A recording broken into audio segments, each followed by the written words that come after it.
दोस्तों नमस्कार, मैं रविंद्र कुमार और आप लोग देख रहे हैं रविंद्रा टाइम्स। दोस्तों आप लोगों को बता दें कि भोजपुरी की हिट मशीन खेसारी लाल यादव का एक गाने का जो पोस्टर और गाना आने वाला था उसको रिलीज कर दिया गया है। तो आप लोग अंत तक बने रहिए। चैनल पर पहली बार विजिट किए हो तो चैनल को सब्सक्राइब करके हमारे से जुड़ जाइएगा। भोजपुरी की हिट मशीन खेसारी लाल यादव का गाने का पोस्टर आ चुका है।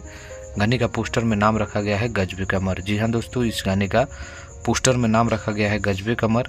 कमाल का गाना है दोस्तों, जिसमें खेसारी लाल यादव और रानी एक्ट्रेस आप लोगों को धमाल मचाते हुए दिखाई देंगे।